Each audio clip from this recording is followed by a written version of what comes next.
Before we begin today, I want you to compare this, now this, and finally, complete silence. Felt that shift? We all live in a world that fills every space with noise, urgency, expectation. But what if the thing we're missing is the space itself? In today's episode, we explore the quiet, the pause, the stillness we often avoid but so desperately need, and how silence, when chosen with intention, can become one of the most powerful tools for clarity, creativity, and resilience. Let's explore with my guest, Pamela Dangelmaier. Welcome to the show, Mind Blend. I'm your host, Karen Chong, and I'll be diving into the minds of incredible people, each an expert in their very own way. Together, we'll uncover insights and share ideas so you can be inspired and empowered to navigate your own unique journey in life. Ready to get curious and discover what's possible? Let's blend. Today, I'm joined by Pamela Dangelmaier from British Columbia in Canada. Hi, Pamela. Hi, Karen. Thank you for having me and for providing me with this wonderful opportunity to spend some time with you and to talk about things that I think are mutually important to us and I hope for your listeners as well. Yeah, I know that you are a mindfulness expert, a TEDx speaker, Mhm. and the author of The Power of the Pause, and many more, actually. And we will dive into that. So, very excited to have you here on Mind Blend. Welcome to the show. What we're going to talk about today is something that I'm personally very interested in, and it's silence. Now, before we dive into why we're talking about silence, I would like to ask you, Pamela, to kind of tell us a little bit more about your journey and what drew you to silence in the first place. Well, thank you for that. Um, yeah, what drew me to silence? You know, I have lived a very busy and curious life. I've worn many different hats in e-commerce and in business. Um, and what I discovered a number of years ago, now this is going back a good 20 years or so, is I was so caught up in the busyness of life that it overwhelmed me. And I experienced what could clinically be called a breakdown in my life. I wasn't able to function the way I normally thought I could function. I was overwhelmed with thoughts. I was physically stressed to the point where I developed a thing called hyperacusis, where literally everything was so loud in my life that even my voice itself was overwhelming. And that almost forced me into a world of silence. And in that silence, I discovered just the most amazing things, most of which was that I had this internal wisdom that I had drowned out in the busyness of my life. Wow. And when I discovered that, I realized that I could then take advantage of that and use it as a powerful tool to guide my life, to go from overwhelm to clarity, and to be able to live a life of purpose, live a life of calmness, and change that busyness into intentionality. So that was really the beginning of this journey for me.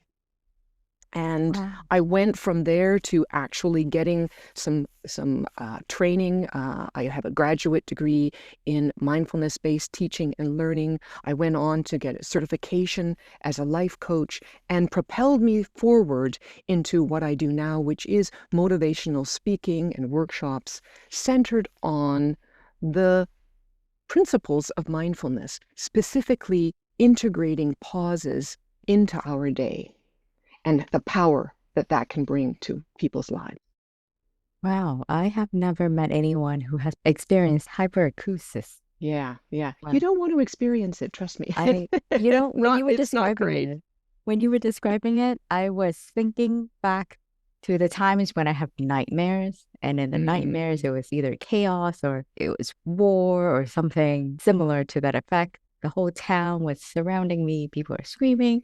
And then, of course, I got up because it was a nightmare. And then it was all silent. So it made me reminded me of that experience.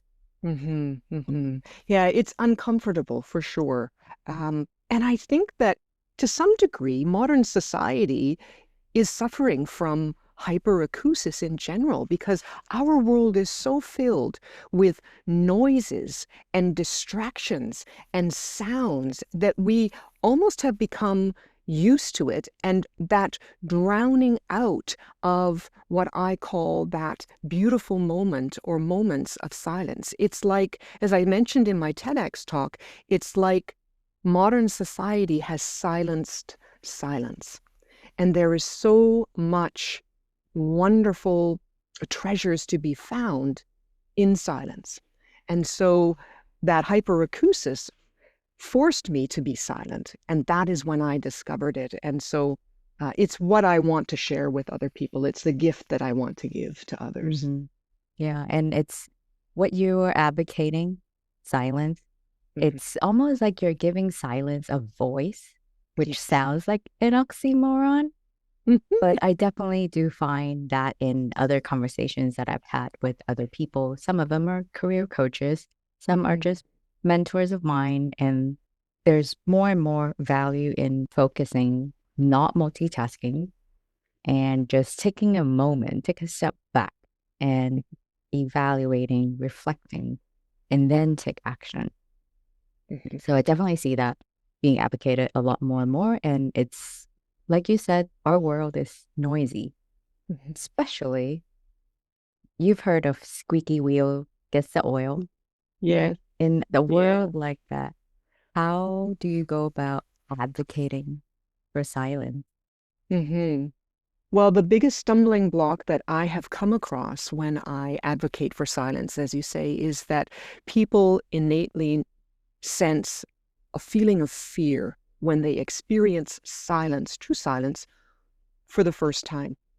It is rather scary because all of a sudden we are aware of all the thoughts that are running through our head, all the feelings in our physical feelings in our body, what our yeah, our arms are feeling like, our legs are feeling like, our heart is pounding, whatever it might be, and also the emotions. And those external sounds tend to drown those things out. So when we introduce silence, it can be a scary event for people. And so they will shy away from it. Hmm. But what I like to help people understand is that, you know, intentional silence doesn't mean that you have to go and sit on a beach in Bali cross-legged with candles burning and incense, and or go up into some, nature retreat somewhere in a small hut and cut yourself off from society and live totally in silence. That is the extreme end of it. And for most people it's not attainable, and it's not really what they want to do. But what I like to encourage people is to build small moments of silence into their day with intention. So Hmm. they actually say to themselves, for instance, you're traveling to work. If you're driving in a car, a lot of people have their radio on. They have a podcast playing, or they have music playing, or they have something going on. I say, for that short amount of time, or even just for part of your journey, just drive in silence. Just notice that you're driving, notice what's around you, have no distractions other than the actual physical act of driving. These are small moments of time where we can build silence into our day, and it's very easy to do, but it starts with intentions. Hmm. Hmm. So, of the people that you've told this to, have they given you the report afterwards, what they experienced? Yes, absolutely. And uh, for the most part, it is positive. I would say when people understand that there are no strict rules to this, that there's no amount of time, like you have to do it for 30 minutes a day or 40 minutes a day or whatever it might be, when you give people the autonomy to choose when they want to do it, when they choose to do it, it's much more empowering. And inevitably, yes, people will say, wow, I paused for a moment, for instance, before I went into a big meeting. I stood there before the door, before I opened it. I paused. I took a deep breath in. I let it out slowly. I felt myself grounded, and then I entered the room. And it makes the world of difference, as opposed to rushing from your desk, rushing from wherever you came from, rushing up the stairs, going into the meeting room and standing there and either being part of the meeting or presenting or whatever it might be.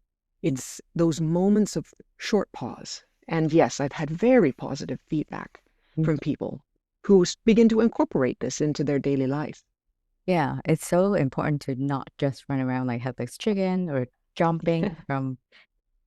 Imagine you're jumping on lotus leaf from leaf to leaf to leaf. If you don't Yes. stop, you're gonna sink and die. It's like Yeah. that. And you know what?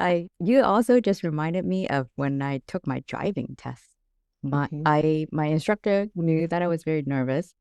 He gave me a glass of water before handing me over to the examiner. I think there's a Yeah. name. Mhm. And it it made the difference. Yeah. The intentional part is just breaking you up. Or when you see something happening, people are about to fight, they're heated. If you're just a passerby, just interrupting that moment, it's already something very useful. Yes. You, yeah, yeah, It's very powerful. And, and I think intuitively, as human beings, we know that. We know that pause can create a space for us to reflect, even if it's for just a millisecond, and then choose a proper response or choose some kind of response. It reminds me of a very well-known quote by Viktor Frankl.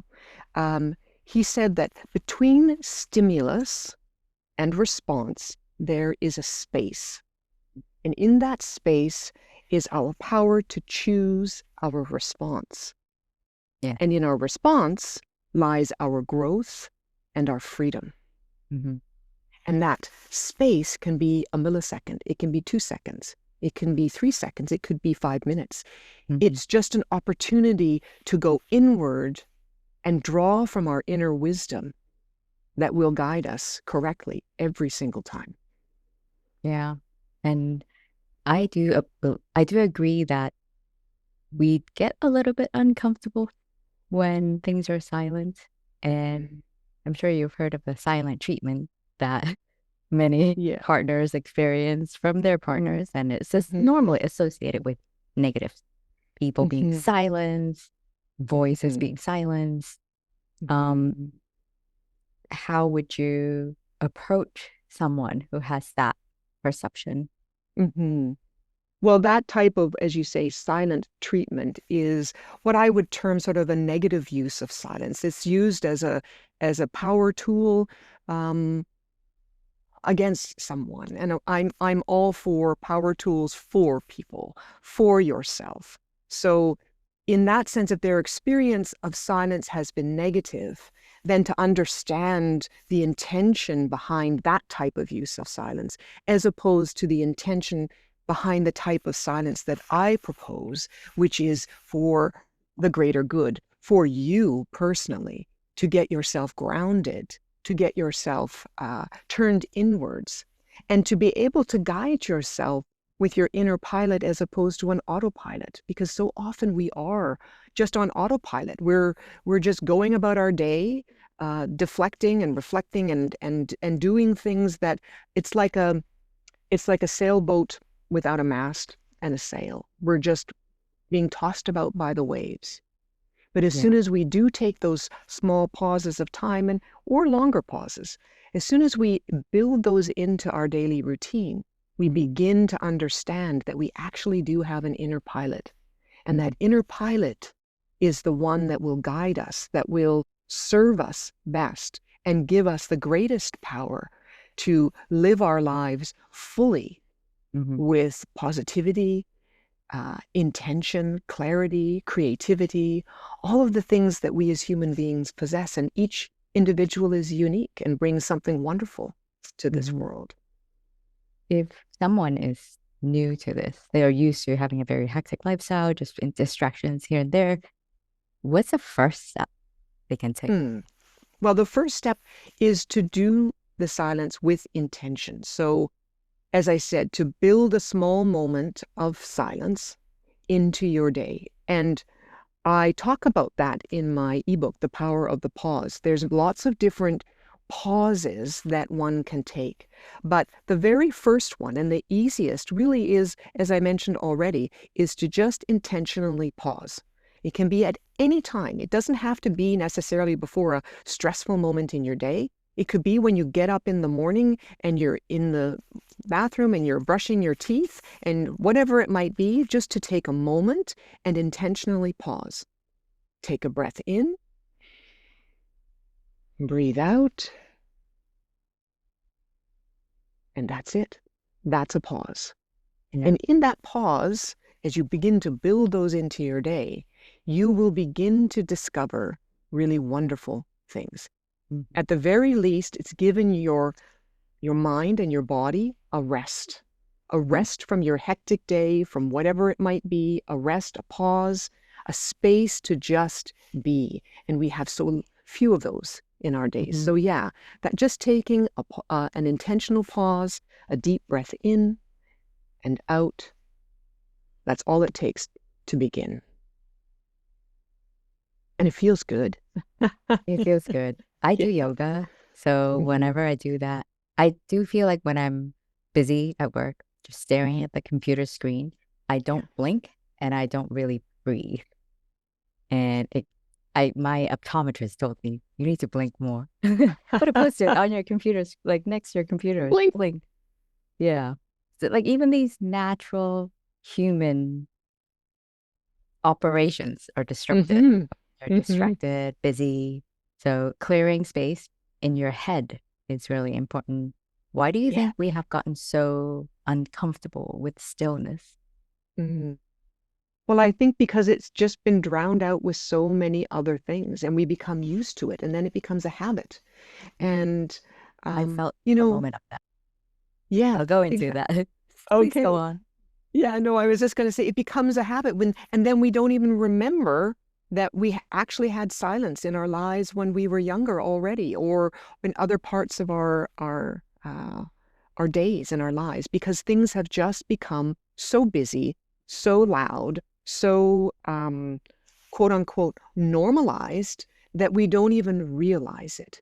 There were times in our lives earlier when I'm sure that everyone had a quieter time, depending on your age. You know, speaking from myself, I grew up in a time when there wasn't any internet. There weren't cell phones. There weren't constant distractions and things giving us, dopamine rushes and pulling our attention constantly away from ourselves, from our relationships with others. And so it's become the norm.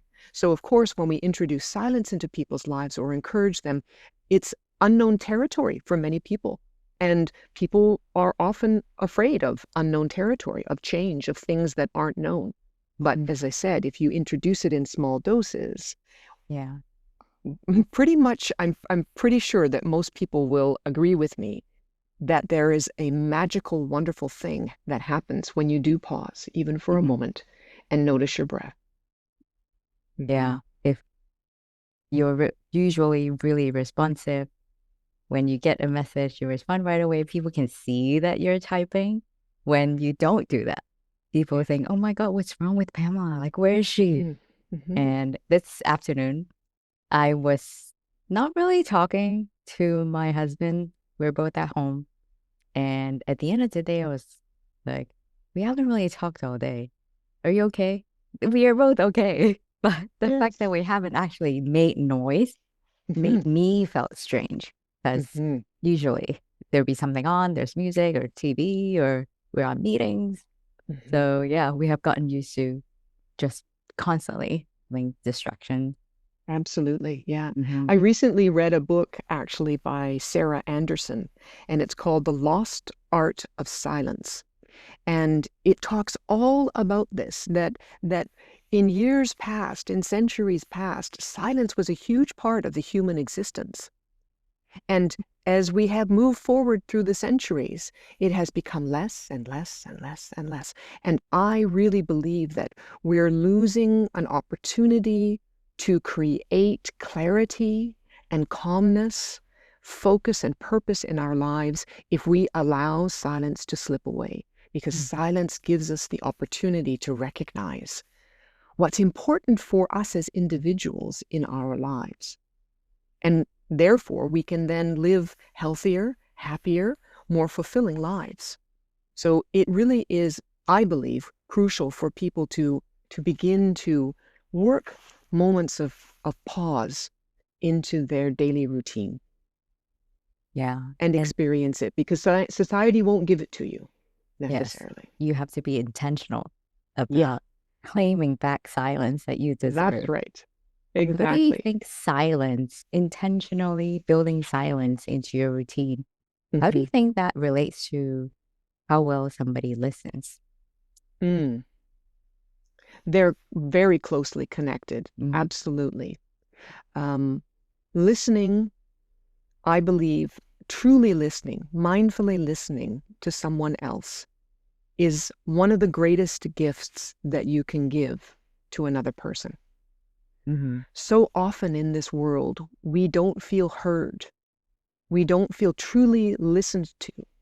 We sense that when we're speaking or talking to someone, whether it's our partner or a coworker or a stranger in the library, when we sense innately that when we're speaking, if they're not truly listening to us, mhm, we feel cut off from them.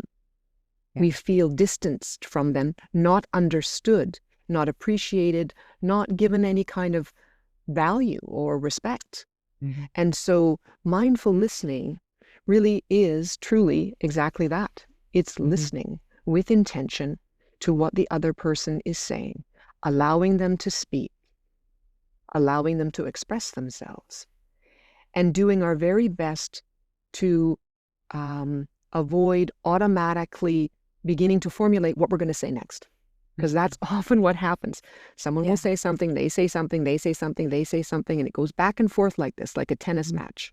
mhm, But there really isn't the intention on both sides to mhm, truly listen to the other. So, yes, yeah. they are completely tied together. They're talking at each other, not Right, with each right, other. I have right. experienced that so many times in my career. Be You're Exactly, going. Karen. That is it. It's the intentionality and being present in the moment. And it's not the norm. It is, Mhm, and that's what's so that is, I guess, the challenge that one faces as a mindful person is that it isn't the norm. So when one, you're in a meeting or you're in a even having a conversation with someone, the it's not normal to really sit and listen. And people will feel it immediately and think, well, what's going on here? She's really listening to what I'm saying. They'll notice it intuitively. And in meetings, there's often the pressure to get it done. We've got 20 minutes for this meeting. We got to say what's got to be said. We got to do what's got to be done, and we got to go to the next thing. And yeah. if you take the time to really listen and to pause after someone has spoken before you actually speak, people will turn heads and go, what's up with her? What's going on? But it's not a bad thing. It's a Mhm, good thing, because inevitably, when you do respond, you will respond from a place of knowing and a place of understanding of what has been said. And usually, what will come out are words of empathy, words of wisdom, words of creativity, whatever it might be, because you've truly listened and now you are responding instead of reacting. yeah. It's asking the questions about something the person just said. That happens a lot. Mhm. Actually, people are distracted or Yes. they weren't paying attention. Mhm. So, have you encountered any misperception of what you're saying about silence? Because Mhm. maybe we associate silence with doing nothing, and usually Mhm. doing nothing is not productive. Again, it's Mhm. associated with Mhm. negativity. Yes. Have you Yes. encountered that? Yeah. Well, with some of my clients, yeah, because these are high achievers. These are people who are used to doing, going, being, traveling, always on the go. And so when I suggest the notion of pause, well, I don't have time to pause. What good is that going to do for me? And I say, yes, you do have time to pause because we have a misperception about what pausing is and what it means and how valuable it is. If we looked at pausing as valuable as presenting in a meeting, or as valuable as finishing a project, or as valuable of whatever you value as high, and we set it at the same level, amazing things can happen. And Yeah. pausing is not doing. Pausing isn't stopping, Yeah. you know. Hmm. It's like when I tell people that, for instance, the concept that silence isn't the absence of something, but it's the presence of everything. Mm. So in pausing, you're actually dipping into the well of all that you are, all of that creative power, all of that past history and wisdom, and your value system, and what is it that you want to bring to this world, and what is it that you want to achieve. And if you don't allow an opportunity to pause, where are you drawing your inspiration from? Where Yeah. is it coming from? Hmm. So it's super valuable. And yes, it does take some people a while to understand that pausing is not just doing nothing. Pausing is actually doing everything. Yeah. My parents, for example, if they see me at home not doing anything when I was a kid, I think they told me to go do something. Hmm. Right, right. Well, and I understand that, but the truth is that we physically need pauses. As Hmm. human Yeah. beings, Yeah. we cannot be expected. We all know what happens to people. We have them in our lives. We know them either personally or through relationships with coworkers or friends. Those people who are driven, and I mean driven in the sense of they go from the moment they get up in the morning until they stop at night. What often happens with people like that? They have some kind of physical or mental breakdown at some point in their lives. It may not manifest right away, but you're pretty well assured that at some point that chain is going to break. Hmm. So we physically need pauses for our brain, for our physicality, for our emotions, and literally for our bodies. We need pause. That's why we sleep every night. Yeah. But Yeah. we can also bring micro pauses into our day. Hmm. Yeah. Absolutely. Yes. Micro pauses is important. Being able to work something in step by step, breaking them Yeah. into small steps. That's also another recurring theme that I've been hearing. Yes. Yeah. Because it all had to do with overwhelm, again, because of the society, the culture that we have created asks us to always be on and to go, go, go and do, do, do. Yeah. And yes, people have achieved amazing things. Absolutely. Look at our world now. This world is an amazing place. As we said, you are in the UK, I'm on the west coast of Canada. Here we are having a wonderful conversation.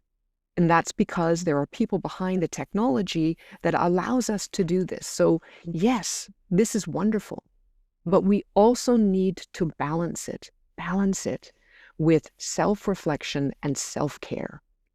And when we do that, I suggest one way to do that, one very powerful and effective way, is to build that pause into your day. Okay. Well, we have done anything but being silent for the last Yes. about 30 minutes.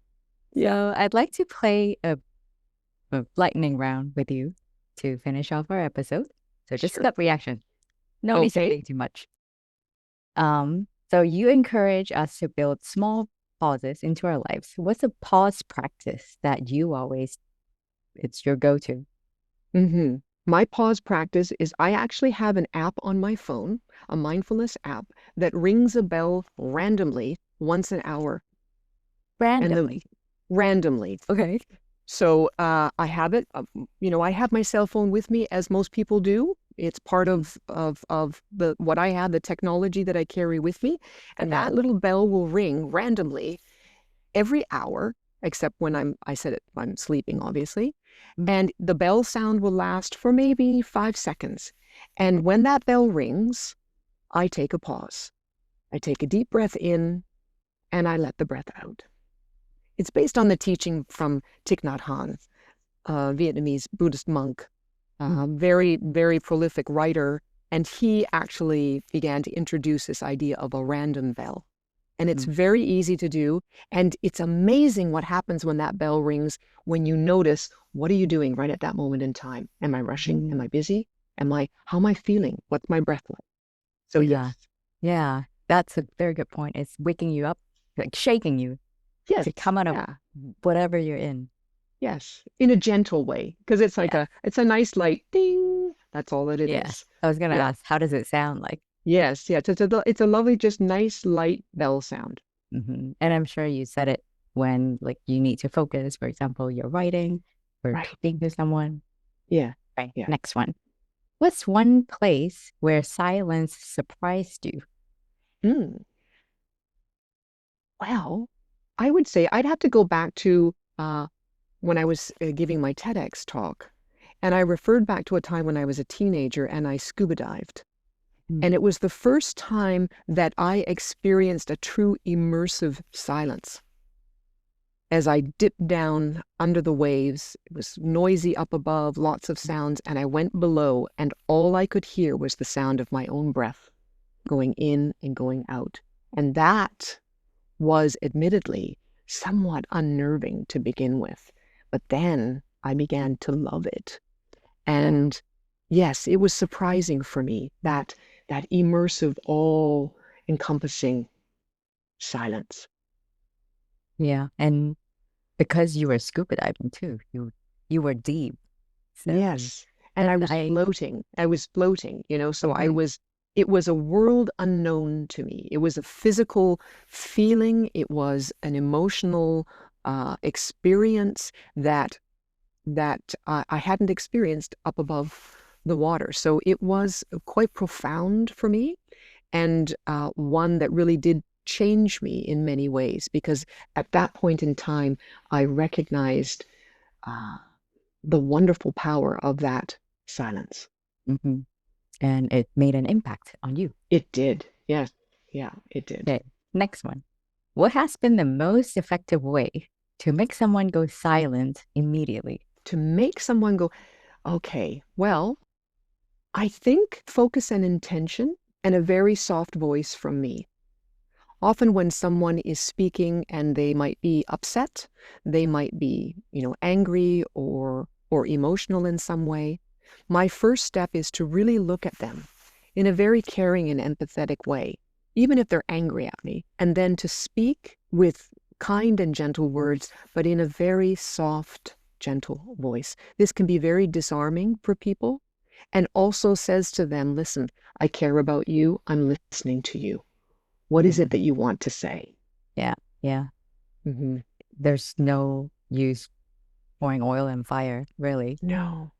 And it is a challenge, because sometimes we feel attacked personally, or we feel a strong emotion ourselves. But again, it's that moment of quick pause, breath in, breath out, and then to really intentionally look at that person with understanding and empathy as much as you can muster, and then to speak in a gentle voice can be very, very helpful in connection, and also in disarming what could be a hot, volatile situation. Yeah. Okay. Last one. Do you talk in the elevator? Wow, that's a good question. Yes, actually, I do. I do. If I go into an elevator and I see strangers there, I will do my very best to make a connection with them. I will say something like, oh, wow, that's a great dress you have on, or, oh, oh, I didn't know this was going down. I thought we were going up. Something, anything.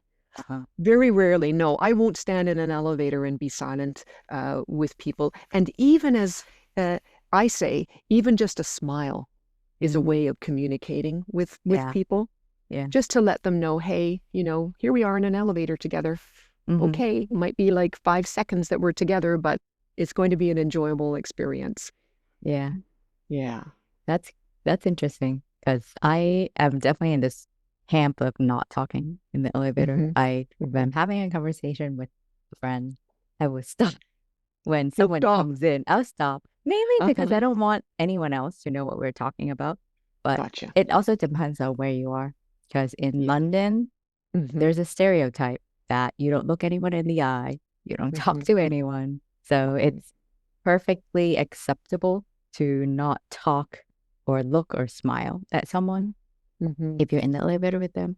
I smile because Yeah. I that's just something I do. So I Yeah. still Yeah. smile.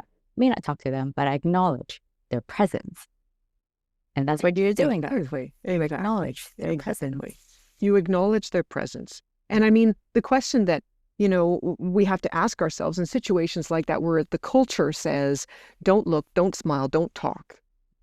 The question you might want to ask yourself when you get in a situation like that is, what's a loving or wise choice that I could choose right now?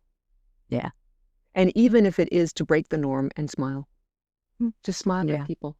Yeah. Look them in the eye and smile like, okay, yeah, we're all here in this elevator and it says we're Yeah. not supposed to talk, but I'm going to smile at you. Yeah. I'm not talking. Yeah. I'm talking Yeah. with my eyes. That's right. You're talking with your emotions and your smile. Yeah. Well, thank you very much today, Pamela. It's a topic that I am really passionate about as well.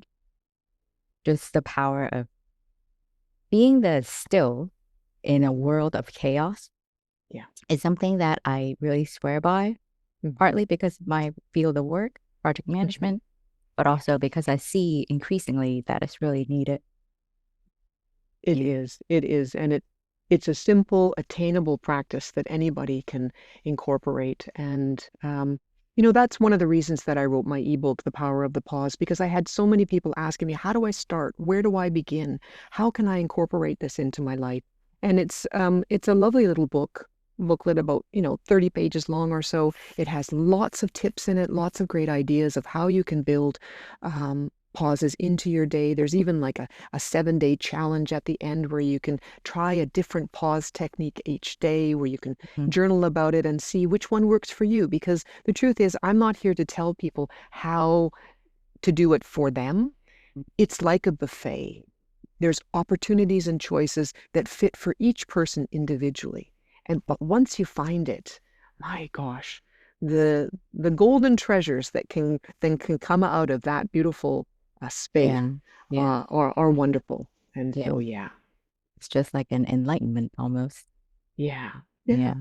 I will also leave Pamela's information where you can connect with her in the show notes. So, listeners, if you found today's conversation resonating, definitely keep the conversation going. Connect with Mhm. me and Pamela. Thank you. Thank you, Thank Karen, you. so much for this opportunity. It's been wonderful. And as you said, it's an oxymoron to be talking about silence, but Yeah. um, but that's what makes it fun and interesting and creative. I love that. So And it again, makes me thank you so sweat. much. Thank Yeah. you for being a guest on Mind Blend.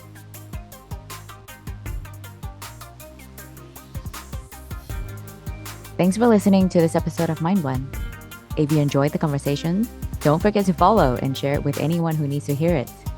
And let's keep the conversation going. Connect with me on LinkedIn or leave me a comment. Until next time, stay curious, keep exploring, and let's continue to blend our minds and discover what's possible.